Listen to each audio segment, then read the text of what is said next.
everyone. Welcome back to Build. I'm your host, Brittany Jones Cooper, and today we are going to talk about Broadway's funnest show, Freestyle Love Supreme. Yep. In every performance, the cast takes the crowd on a freestyle improvisational ride that is unpredictable, witty, and so impressive. Here to chat about it are the cast members, Utkarsh Ambudkar, Aneesa and Chris Sullivan. Put your hands together.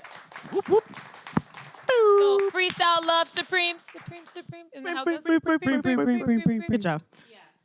I'm a fan of you guys. Thank you. I came to the show, when I say it's the funnest show on Broadway, I go to a lot of Broadway for my job. And I didn't really know what to expect, and I loved that going in. And it was, from beginning to end, what you guys do up there is nothing short of amazing. Your brains are beautiful, beautiful things. I don't understand how quick and witty you guys are. I mean, it's phenomenal. So the interview's over. Go see it. It's great. Thank you. Thanks, bye. You were a part of the show as well, Brittany. So I came, yeah. Yeah, you came to the show, and your friend Ramel came up and was interviewed by us, and then you got a full-blown shout-out in the show, and somebody actually played Brittany. You Played played me. Brittany. I did.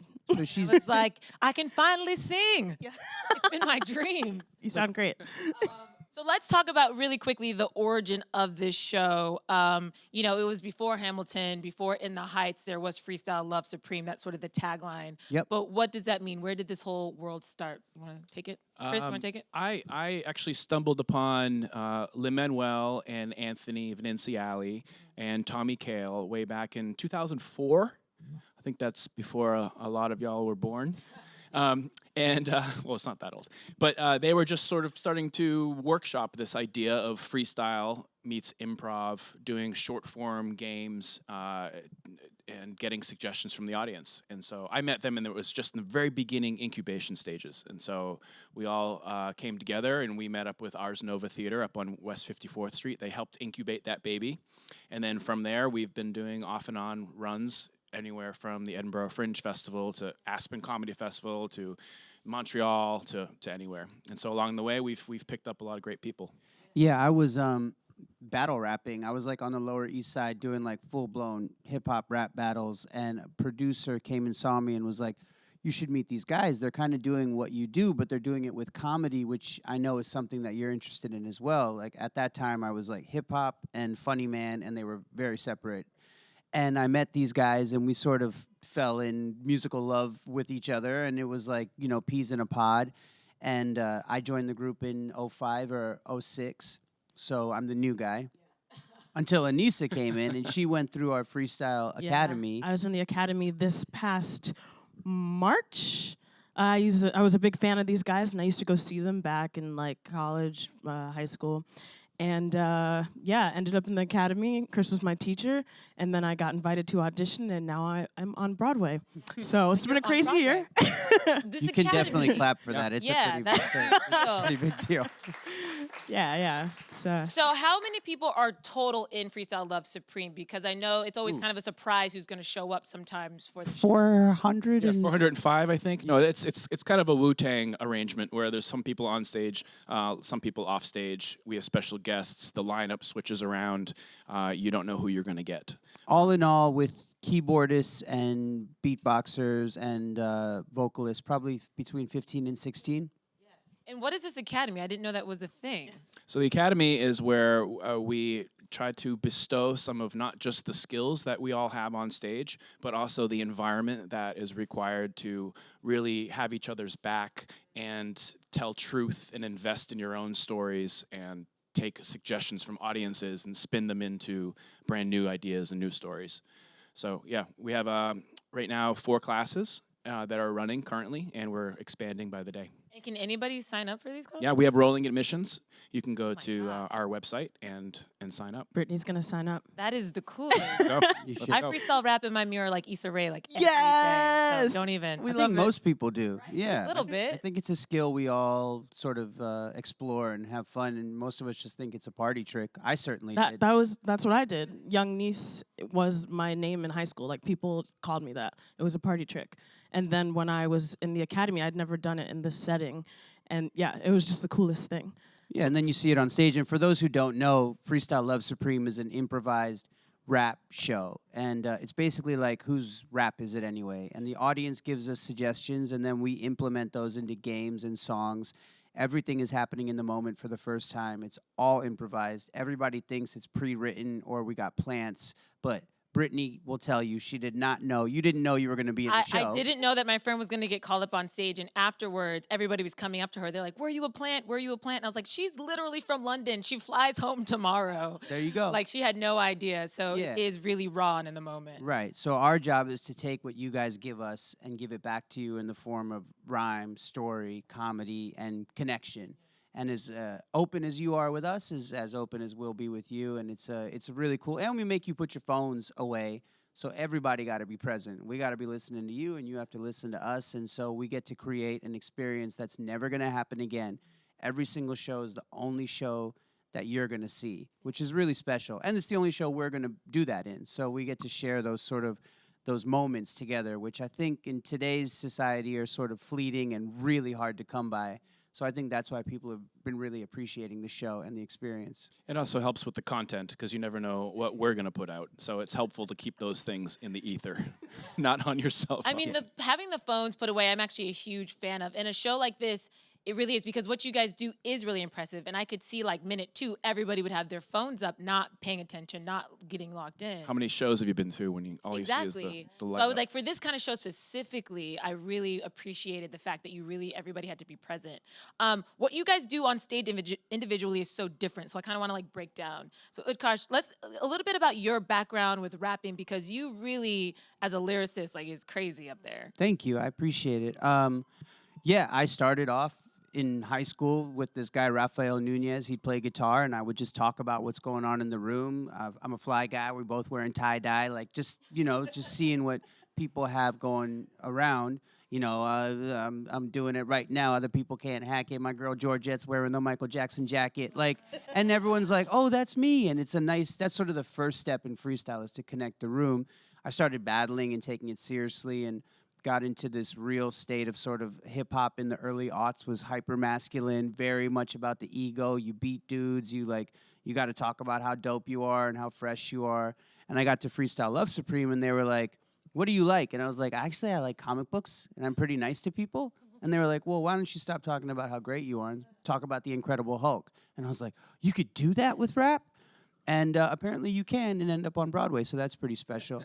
But my job in the group is, yeah, like you said, a lyricist, wordsmith, technician with the English language, even though I just stuttered to find the words English language. But that's sort of my job in the group, yeah. And can I talk about can you talk about what it is to do freestyle rap under pressure? Because there's this kind of 60-second routine where you're given a word, and then in 60 seconds you have to like use that word, but then the pacing speeds it up, and by the end you're like, brrr. Oh, yeah. So are those moments fun or really stressful for you? It's incredibly stressful, but that's what makes it fun, like jumping out of a plane or, climbing a cliff or bungee jumping. I don't know. I don't do that stuff. I freestyle rap and get the same feeling because I ain't trying to bungee jump. That's insane. But foundations of freestyle is what you're talking about, where you guys, the audience, will write words down, and then somebody, Aneesa, will take those words out of a bucket, and over the beat provided by Mr. Chris Sullivan, a.k.a. Shockwave, I will rap those words back to you in the best way that I can. And it speeds up, and that's what makes it fun. That was actually that's something I enjoy. I always tell Shock, like, faster, faster, faster. Because the faster you go, the less time I have to think, which is more exciting for me. I don't know what's going to happen or what's going to come out. And we get to dig deep into the recesses of our medullas and see what's back there in front of 800 people. So that's why also we put your phones away, because God knows what's going to come out.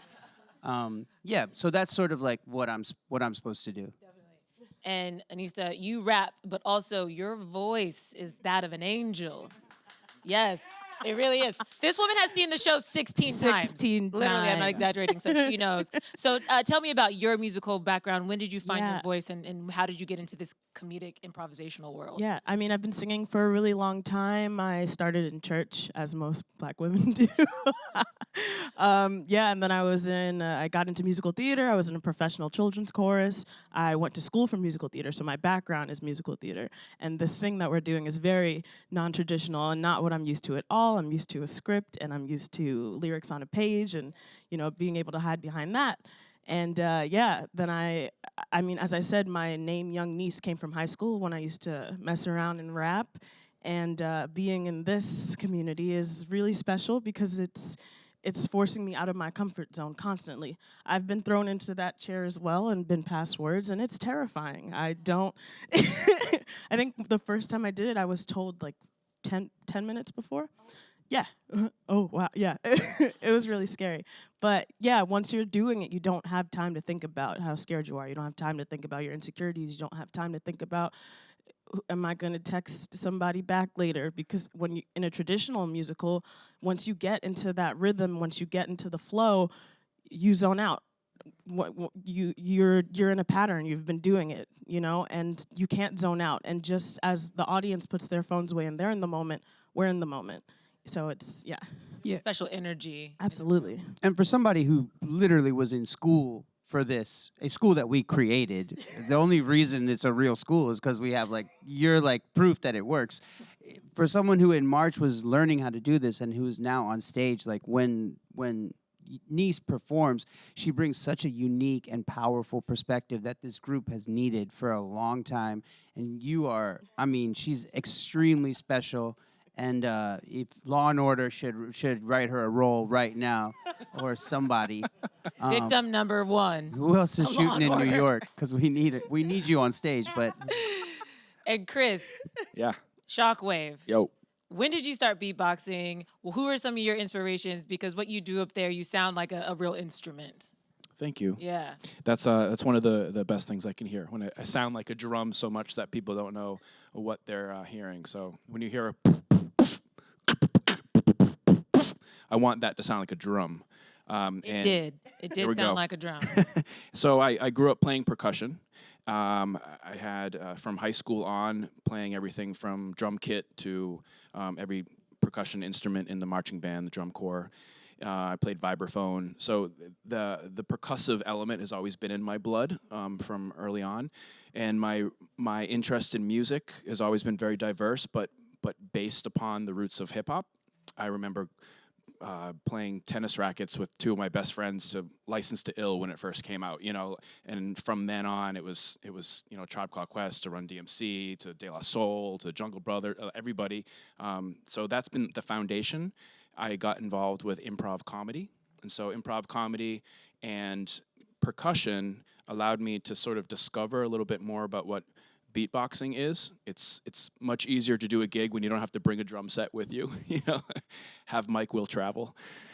So yeah, so I'm pretty much self-taught, although aware of the greats, Dougie Fresh, and there's hundreds of thousands of people all over YouTube who are perfecting this craft. But I've really grown up with Freestyle Love Supreme as my main medium.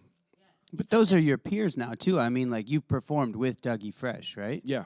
Yeah. Shock Yeah. shares the bill with all his legends are now, you know, he plays with them, which is incredible. You're a legend. I play with you. Aneesa's a legend. I'll take it. I don't believe you, but I will Really, take what it. you're doing up there, I mean, also the improv and the acting parts of it where you're adjusting the sound and the volume of your vocal instrument. I mean, how long did it take you to sort of perfect that sort of? A lot of that is the improv comedy. It's the object work. It's the creation on a green screen of a stage. You know, if you go, you see a little door, but if it's all of a sudden you've got a bigger door. So the way that you tell the story. A lot of times the devil's in the details. And How about a little sandwich? a little sandwich, Yeah. or just like a little. Let's What just about a big sandwich? So weird. See? Genius. Throw What anything can't at you him. do? So now that we've sort of broken down the different parts that we see on stage, would you guys be willing to demonstrate a little bit of the magic that you guys create every night on stage? Sure. What can we do to help you? Yeah, you can give us Words. words. Can you guys yell some words? Words. Go ahead. You know how this works, Georgette. Come on, Georgette. Come on and rock with this. This is off the top, but it's not innocuous. It's highly specific when I spit the lyrics, and all the people here gonna witness it. Okay. Yeah, life is random unfair. Life is pandemonium, like the ceiling over here. Yeah, that was a siren going down the street. Yeah, what's going on? We got Shockwave on the beat. Oh, mischievous, the way I spit this. Can't leave with it, what, relieving it. Mischievous, like an impish, the way that I spit this. Witness, oh, dang, give me another one. Why you got all of these crazy words? Why you acting like this? Giving words like what? And manipulous, snuffleupagus. What are you talking about? You about to make me start gonna scream and shout. Pimple. Free the nipple? Pimple. Oh, I heard nipple. Pimple. Yeah, I had a lot of those when I was in high school. Changing all my clothes. I went through puberty. Why you doing this to me? Yeah, 13. Yeah, I'm going through puberty. Oh, pimple. That's what I should have seen, but you should have just got that OxyClean. Oh yeah, but to cover your face. So what is the what is it? Activa? What is Jessica Simpson sell? And this is the part where we don't know what we're doing. Yeah, yeah, we're making it up off the dome. Yeah, yeah, chilling at home. Pimple.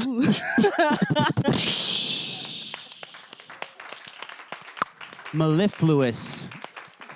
What does that even Yeah, mean? mellifluous? No, what is the thing? Proactive. Oh, proactive. That's what Jessica Simpson sells, and her skin looks great. Yeah. That's cool. There's a guy Georgette works with. He gives her 3 words every time she comes to the show. That is so cool. And you guys what's do. great, night after night, I also see people giving suggestions, and a lot of people try to screw them up. The beautiful thing with words is that you can take them and make them into something else. You can split them in half and make them 2 different words, or just rap about not knowing what the word means. So you guys do a lot of these different games and routines. Is there one that you really look forward to every night that you guys, that either for you love, or is just always a crowd pleaser? I would say that it depends on the audience that day. We sometimes get to a game, if they give you words that you connect to, you're going to get excited about it. If they don't, then you won't get excited about it. On stage, I've gotten words that I don't know what they mean. And, you got to figure it out, and that's part of the show. But, yeah, it really depends from show to show for me, personally. There's the whole show is exceptional. It is really based on the audience and how much energy they bring and how willing they are to be a part of this journey that we're all going on. Because most people look at rap and they're like, okay, I know what that form is capable of. And what we're trying to do is show the audience that the form can be molded and changed, and it can manifest itself in so many different ways. And the penultimate moment is this song, True, where we get a word and we're meant to tell you an honest, true story about that word. And that's our rule. Like, the rules to the game are, I got to spit the truth, or, what am I doing here? And a lot of times, if the audience is really invested and we're invested and the energy is like really getting going and lathered up, we can have some super touching, really connected moments, which are special. It's fun. For me, that was one of the more memorable. I cried, so did my friend. And in this show that is so funny and witty, and the energy is so high when you guys bring it down to this really honest, sincere level, and you're sharing stories about your family or your grandmother or your stepdaughter or You something. were there on Grandma Night. Yeah, I was just beautiful. so moved. So for you guys as performers, is that also important to make sure that there's like emotional ties to what you're doing as well sometimes? I think, sometimes certain words will just trigger something, and as he said, you got to say the truth. So I have nothing else to do. If I have to tell this story, I'm trying to make it into a song, and that's just what happened. I ended up telling a story about my grandmother who struggled with dementia. The words were my mother's laugh. And I was just talking about how my mother was strong throughout that process and was always laughing and trying to bring her memories. And yeah, it was tough, and I teared up myself. But yeah, you just gotta. And really, it's freestyle rap. Like, this decision is happening in the 0.5 seconds. time to like, think in a about half a it. second, you're like, what am I going to talk about? Okay, my grandma. I'm all right, doing here it. we I'm go. doing it. But that's why the storytelling, I think when I was trying to figure out how you were going to incorporate your mother's laugh, and then you did it. He always got me through your stepdaughter. He's very. I was like, yo, that was a story. I would buy that book, and you made it up on the I'm spot. always like, aha. Yeah. After every You guys wowed by each other often. We learn during that song, especially. We learn a lot about each other. Yeah. One of the best things one of the rules that we kind of follow, we teach in the academy, is invest, don't invent. So we know the stories. These stories weren't made up because they've been experienced, and you can dig deep and find those details because they're already there. And so you guys do have a lot of people who jump in the show last minute. Are there any shows so far that have been extra memorable with one of the guests? I mean, Wayne Brady kind of killed it last night. Yeah, Wayne Brady does what all of us do individually well, one all by person. himself. Yeah, he's wild. It's pretty wild. He's a special human. I would have loved to see that. Wow. Because, yeah, he is the improv guy, right? He's on Yeah. it anyway, like, He's in right now. Y'all come tonight back. if you can. It's sold out, but good luck. oh, he's back tonight? No, I'm sure there are Can I tickets stand in available. the aisle? I don't think we're supposed to tell people that. We're not? Yeah. No, it's a surprise. Sorry, guys. Well, on But that we've also got Lin-Manuel who pops in pretty often. We've got David Diggs, we've got Christopher Jackson, and James Monroe Iglehart. So there's usually at least one Tony on stage. And I don't mean Antony. That's amazing. We do have a question or two before we get out of here. The first one comes from Twitter. SE here19 asks, so the audience has to submit words in a bucket for you to rap about for the show. Which words are more common than others? We get conundrum a lot. We get impeach quite a bit. Orange is one that they go with because orange is like notoriously hard to rhyme. Yeah, it's like orange and door hinge. That's pretty much it. What else? Snuffleupagus. People really try to stump you. Yeah, like mellifluous would be a good one, where then I would probably be like, who picked this word, and curse at them on stage and be like, There's also an interesting thing. Somebody's taken the word out of the bucket to then give to the other person. So sometimes I'm there keeping the beat while these two are collaborating. I will witness sometimes a little bit of a censoring that'll happen. It'll pick up, but that's also happening on the fly too. So we pick up a word and like, no, crotch rocket. I don't know how to say this word. Or sometimes Like, we'll please don't say the give me that word and word. it's not. We don't say it right. Yeah, or it's mispronounced. Yeah, exactly. That's amazing. And then we have one question in the audience. Who has a mic? Oh, who has a mic? Oh, right there. I also have a question about the words. So when they're in the bucket and you get them, do you have any words that are really strange or that have been really funny? Like, do you have any ones that really stand out compared to any other ones? Or are they usually like mostly trying to stump you? man, you know, it happens in the moment, and I don't even remember what happened last night on stage. And I Go could make blackout. one up. Yeah. I don't Kind know. of ties into the, getting lots of strange words. I think it's a lot about what happens with the word. It can lead these people to a stranger place. If it's Utkarsh doing it, he may take a simple word like apples, and it might go into, I don't know, something else. William Tell. There you go. Oh, See, it always goes happened deep. in the It's moment. super smart. I think the night I was there, the woman had shared a story about throwing a potato at a cow, and it turned into this really important story about sustainability and like the environment. And I was like, the yo, spud. these guys are so smart. The bovine with the Yeah, spud. bovine. Yeah, I remember that. Are you guys like mentally exhausted at the end of the show? Is it like exhausting? I think it should be. Yeah. Yeah. It's like extreme brain aerobics, and you know, if we're not tired by the end of the show, then we haven't done our job. Like, we should all be exhausted. We're all like listening real hard. The audience too. You guys are like such a part of the show that you see people after, and it's like we've all experienced it together. Everybody's face is like, what? All of my friends that have seen the show always say, I was scared for you. I'm like, you're not doing this, but you understand. They're like, I couldn't, but maybe you could. Yeah, Go to the everybody. academy. Yeah, everybody needs like a grilled cheese sandwich after the show. You got to put some protein and some carbohydrates in you. It's true. It's also very joyful. We're all exhausted, but also energized. Yes, It's that we've all created this special thing all together. Yeah. Yeah. The stakes are super high. And my feeling at the end of it was, I want to see it again, because you do at the end of it realize that every show is going to be different and unique and special, and it makes you want to come back. Thank So congrats, guys. I can't wait for more people to see this show. I keep telling them to check it out. And you guys should check it out. You can see Freestyle Love Supreme at the Booth Theater now through January Get it, 5th. Brit. And go to Hey. freestylelovesupreme.com for more information. Ow. Put your hands together Ow. for Utkarsh Ambudkar, Aneesa Fold, and Chris Sullivan.